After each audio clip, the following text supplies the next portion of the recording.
বন্ধুরা, ভাবুন তো, আপনি দিনের পর দিন, বছরের পর বছর, এমনকি ৩০ বছর ধরে একটানা কাজ করলেন, কিন্তু অবসরের দিন এসে গেল।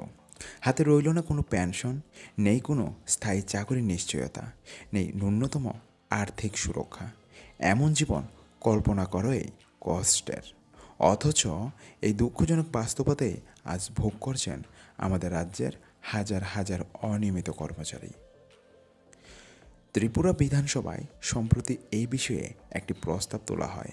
বিধায়ক সুদীপ সরকার দাবি করেন, প্রায় ৪০ থেকে ৪৫ হাজার অনিয়মিত কর্মচারীকে স্থায়ী করার জন্য সরকারকে অবিলম্বে ব্যবস্থা নিতে হবে।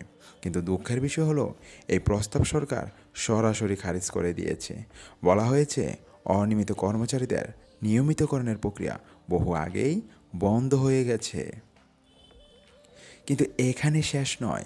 বিধায়ক স্পষ্ট ভাষায় বলেছেন, একজন অনিয়মিত কর্মচারীও সরকারি অফিসে ঠিক একই কাজ করছেন যেটা একজন স্থায়ী কর্মী করছেন।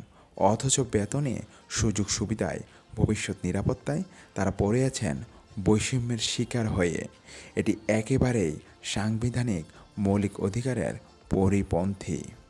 ভাবুন তো, একজন কর্মচারী ৩০ বছর কাজ করলেন, অবসরের দিন এসে যখন দেখলেন হাতে কিছুই নেই, নেই কোনো পেনশন, নেই কোনো সঞ্চয়ের ভরসা, তখন তার বুকের ভেতরে কতটা কষ্ট জমে। অনেকে চোখের জল ফেলতে ফেলতে অবসরে যাচ্ছেন। অবসরের পর দিন কাটছে চরম দারিদ্র্যে। বিধায়ক তাই প্রস্তাব দিয়েছেন, অন্তত যারা ১০ বছর পূর্ণ করেছেন তাদের সবাইকে অবিলম্বে নিয়মিত করা হোক। আর যারা আংশিক সময়ের কর্মী তাদেরও দ্রুত নিয়মিতকরণের প্রক্রিয়া শুরু করা হোক।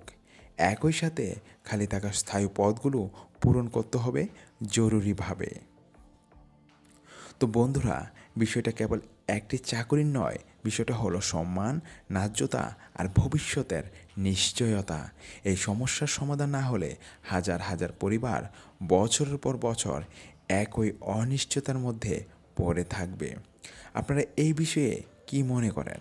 অনিয়মিত কর্মচারীদের নিয়মিত করা উচিত কি না, কমেন্টে জানাতে ভুলবেন না। আর এমন গুরুত্বপূর্ণ খবর নিয়মিত পেতে আমাদের সঙ্গে থাকুন। সাবস্ক্রাইব করুন Tripura SPU blogs. Thanks for watching. জয় হিন্দ, জয় ভারত।